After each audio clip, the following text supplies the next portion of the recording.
Good evening. My name is Christina. I'm a health and wellness practitioner, and I tend to jump in here maybe once a week just to chat about my different energy therapies that I do and just to give a little explanation for them, just how they can benefit people and that. So thanks anybody that's watching me on the live and anybody watching me on the replay as well.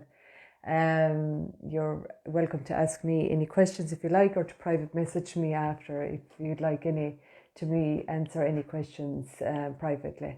So I tend to jump in once a week, just giving an explanation about therapies. Last week I was here just talking about two chakras, which I did on the root chakra and the sacral chakra, your first and second. And today I'm just going to briefly talk about the third, fourth, and fifth chakra. And so we'll start off with the third chakra, which is the on the solar plexus chakra. So it's the solar plexus. So I just explain about how energy therapies can help with that area, whether it's a physical ailment or an emotional ailment, and also with just explain where it is. So as I say, that it's actually just below the diaphragm, the solar plexus. So it's associated with anything with the digestive system when it comes to the stomach, the small intestine, the large intestine, the colon, or any area along there. So when we're working on the solar plexus chakra, that's where we're also, those are the organs that we work on then. So if people have problems with those areas, generally they find the energy isn't flowing so well there. And obviously that's what we do when we're working on it from a bioenergy point of view, reflexology, Dawson program, sound therapy. We're all looking at those individual areas. So as I say, the solar plexus, just to give you an explanation, it is, as I say, it is your upper belly. It is underneath your diaphragm when it comes to reflexology. It is just here on the center of the foot. There's loads of nerve endings there when it comes to solar plexus. So it's very relaxing when you're working on that area. It's associated with the mental body as well, so that's why it's so relaxing to work on it.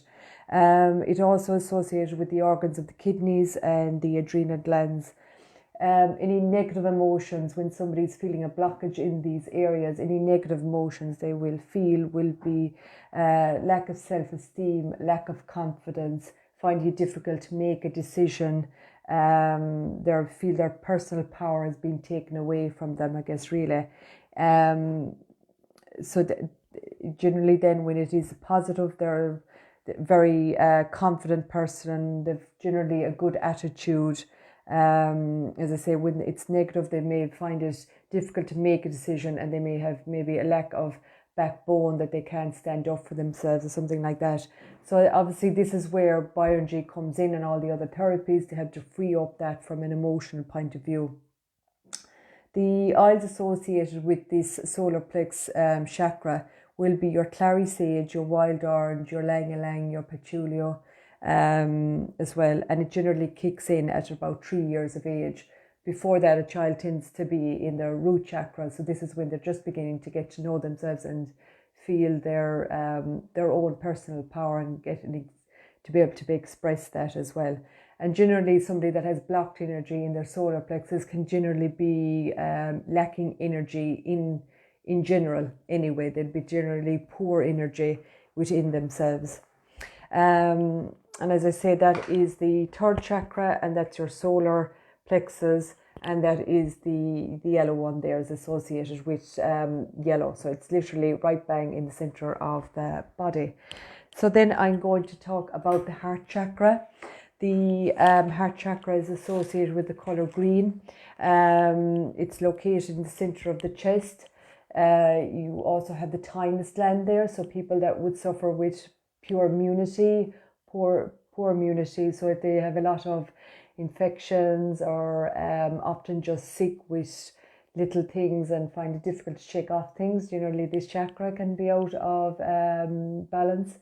and it's associated with the circulatory system simply because it is the heart area. Any essential oils associated with that is geranium. So obviously when any of the essential oils I name out are oils that you put on that chakra to help strengthen that chakra or release any energy blockages in that area. So you have petitgrain, wild orange and patchouli again is another an essential oil to help strengthen that chakra. A lot of people can put a heart wall around the heart chakra. They're generally people that have suffered with maybe a grief, a loss. It's usually kind of more of a traumatic grief, maybe like a premature death. A person has gone before them. The person may feel a little isolated or betrayed that the person had left them as well. And they tend to put a wall around the heart to simply protect themselves, so that they don't allow pain to get in there should something like that happen again. And it can, when somebody puts a wall around their heart chakra, it can stop them from allowing good into their life. It can stop them from having good relationships, and I guess it can also stop them from making the best of life, I guess, really, and just not allowing maybe love into their life when the heart chakra is blocked or unbalanced. They might find it difficult to forgive. They may find it difficult to give to people or to receive as well. So any positive emotions when it comes to a balanced heart chakra, generally the person will be selfless. They'll be willing to forgive. They're a compassionate person. They have empathy. They have joy in their life. And anybody that has an unbalanced heart chakra will generally be maybe in grief for a long time. They can be more selfless type person. They can be feeling abandonment or loneliness or betrayal. Generally, the heart chakra tends to come into play at 4 years of age. They're usually in their root chakra before that, so it generally comes into play at around that time. So as I say, they find it difficult to give and to receive when it is the heart chakra. It's associated with the colour green, and it's literally right in the centre of the chest. And then the last chakra that I'm going to speak about is the blue chakra there, which is the throat chakra. And the throat chakra is all about expression, communication, self-confidence. And usually when we work on this person, they find it difficult to express themselves after. They find, sometimes if people find it difficult to express themselves, they can be a shy person, lacking confidence, maybe again, that the throat chakra can be out of alignment. And it's a very common one to be out, and it can also be associated with thyroid issues and parathyroid issues as well, which can lead to all associated with the endocrine area, which is to do with hormones. Physical illnesses with this area tend to be if they have a lot of sore throats, tonsillitis, again thyroid issues, voice issues, ears issues, jaws, and sometimes maybe people that have stammers as well can be associated with a blocked chakra. So any negative issues when it comes to it, they can also have sleep addictions. They can, addictions in general. So because they can be addicted to something because it helps them to push down what they really want to verbalize. To often see that they can also have sleep disorders, is what I meant to say. So people with a throat chakra imbalance can have a lot of sleep disorders because they, and as I see, it's just a tendency of fear of speaking their truth. You can have a person as well that has too much energy in the throat chakra. They tend to maybe speak a lot about their issues, find it difficult to let the other person in and to speak. It's a lot about maybe themselves and self-talk, and they like to be heard. It can be just overpowering maybe at times as well. And it can, as I say, it can be associated with more people with shyness. So maybe for kids that want to, you want to help with their confidence and shyness. It's the throat chakra is always a great one to work on.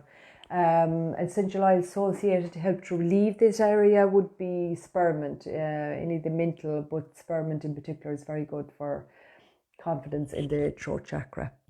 So yeah, I hope you find this useful with the 3 chakras that I spoke about, and I will pop in next week. Generally, I'm on a Thursday or Friday evening, just sharing some tips and wellness about that I feel can help you, or to give you an understanding of different physical ailments that may be going on with your body that you don't associate with the emotional side of it. Next week I will speak about the third eye and the crown chakra then as well. So it's all to do with the head. And as I say, there is many things you can do to relieve or getting a balance in these chakras at home. Is it between essential oils or just doing some qigong or yoga?